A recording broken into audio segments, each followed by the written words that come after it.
US president Donald Trump താരിഫുമായി ബന്ധപ്പെട്ട നിലപാട് ആവർത്തിച്ചിരിക്കുകയാണ്. Truth social എന്ന സോഷ്യൽ മീഡിയ പോസ്റ്റിലാണ് ട്രംപ് തന്റെ നിലപാട് വീണ്ടും വ്യക്തമാക്കിയിരിക്കുന്നത്. വാറ്റ് ഉപയോഗിക്കുന്ന രാജ്യങ്ങളെ താരിഫുകളുള്ള മറ്റു രാജ്യങ്ങളെ പോലെ തന്നെ പരിഗണിക്കുമെന്നാണ് ട്രംപ് പറഞ്ഞത്. അമേരിക്കൻ ഉൽപ്പന്നങ്ങൾ മറ്റു രാജ്യങ്ങളിൽ പ്രവേശിക്കുന്നത് തടയുകയോ അല്ലെങ്കിൽ അമേരിക്കൻ ബിസിനസ്സുകൾക്ക് പ്രവർത്തിക്കാൻ ബുദ്ധിമുട്ടുണ്ടാക്കുകയോ ചെയ്താൽ അക്കാര്യങ്ങളെല്ലാം കാര്യമായി പരിഗണിക്കുമെന്നും ട്രംപ് പറയുന്നു.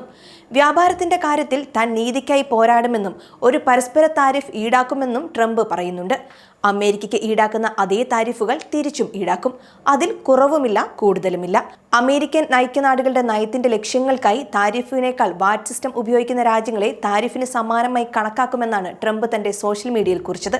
കൂടാതെ അമേരിക്കൻ ഐക്യനാടുകളുടെ സാമ്പത്തിക നേട്ടത്തിനായി രാജ്യങ്ങൾ നൽകുന്ന സബ്സിഡികൾക്കും അമേരിക്ക വ്യവസ്ഥ ചെയ്യുമെന്നും ട്രംപ് പറയുന്നു.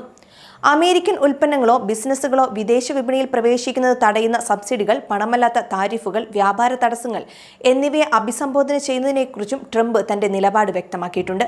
ചില രാജ്യങ്ങൾ നമ്മുടെ ഉൽപ്പന്നം അവരുടെ ഡൊമൈനിൽ നിന്ന് പുറത്തു നിർത്താൻ ഈടാക്കുന്ന പണമല്ലാത്ത താരിഫുകൾക്കും വ്യാപാര തടസ്സങ്ങൾക്കും അല്ലെങ്കിൽ അവർ അമേരിക്കൻ ബിസിനസ്സുകളെ പ്രവർത്തിക്കാൻ പോലും അനുവദിക്കുന്നില്ലെങ്കിൽ കൃത്യമായ ഇടപെടലുണ്ടാകും. വ്യാപാര തടസ്സങ്ങളുടെ വില കൃത്യമായി നിർണ്ണയിക്കാൻ തങ്ങൾക്ക് കഴിയുമെന്നും ട്രംപ് കൂട്ടിച്ചേർക്കുന്നുണ്ട്.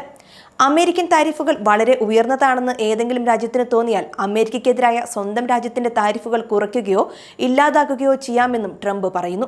അമേരിക്കയിൽ ഉൽപ്പാദിപ്പിക്കുന്ന സാധനങ്ങൾക്ക് ഒരു താരിഫും ബാധകമല്ലെന്നും ട്രംപ് വ്യക്തമാക്കിയിരിക്കുകയാണ്. ഇക്കാര്യം നടപ്പിലാക്കാൻ സ്റ്റേറ്റ് സെക്രട്ടറി, US വ്യാപാര പ്രതിനിധികൾ ഉൾപ്പെടെയുള്ള ഉദ്യോഗസ്ഥർ പ്രവർത്തിക്കണമെന്നും ട്രംപ് നിർദ്ദേശം നൽകുകയും ചെയ്തിട്ടുണ്ട്. ഇതിന് പിന്നാലെ വിദേശങ്ങളിൽ നിന്നുള്ള വസ്തുക്കളുടെ ഇറക്കുമതി തീരുവ കുറയ്ക്കുന്നത് തുടരുകയാണ് ഇന്ത്യ. വ്യാപാര പങ്കാളികൾക്ക് പരസ്പര താരിഫ് ഏർപ്പെടുത്തുമെന്ന US പ്രസിഡന്റ് ഡൊണാൾഡ് ട്രംപിന്റെ പ്രഖ്യാപനത്തിന് പിന്നാലെയാണ് ഇന്ത്യയുടെ നീക്കം.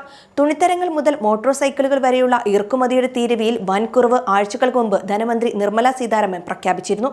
ഇറക്കുമതി തീരുവ പരിഷ്കരിക്കുന്ന പ്രക്രിയ തുടരുമെന്നും ധനമന്ത്രി തിങ്കളാഴ്ച അറിയിച്ചിരുന്നു. ഒരു നിക്ഷേപ സൗഹൃദ രാജ്യമായി മാറുകയാണ് ലക്ഷ്യം. അതിന്റെ ഭാഗമായി തീരുവ കുറയ്ക്കലുകൾ തുടർന്നും ചെയ്യും. തിങ്കളാഴ്ച മുംബൈയിൽ നടന്ന പരിപാടിയിൽ നിർമ്മല സീതാരാമൻ പറയുന്നു. ട്രംപ് സമാനമായി താരിഫ് ഏർപ്പെടുത്താനുള്ള പദ്ധതി നടപ്പിലാക്കുകയാണെങ്കിൽ ഏറ്റവും കൂടുതൽ ബാധിക്കുന്ന ദക്ഷിണേന്ത്യൻ രാജ്യങ്ങളിലൊന്നായി ഇന്ത്യ മാറുമെന്ന് സാമ്പത്തിക വിദഗ്ധർ അഭിപ്രായപ്പെടുന്നുണ്ട്. ട്രംപിന്റെ നയം പ്രാബല്യത്തിൽ വന്നാൽ ഇന്ത്യക്ക് മേലുള്ള US താരിഫ് നിലവിലെ 3% നിന്ന് 15% മുകളിലേക്ക് ഉയരുമെന്ന് മിത്സുബിഷി UFJ ഫിനാൻഷ്യൽ ഗ്രൂപ്പ് ഇൻകോർപ്പറേറ്റഡിന്റെ വിശകലന വിദഗ്ധർ ചൂണ്ടിക്കാട്ടുന്നുണ്ട്.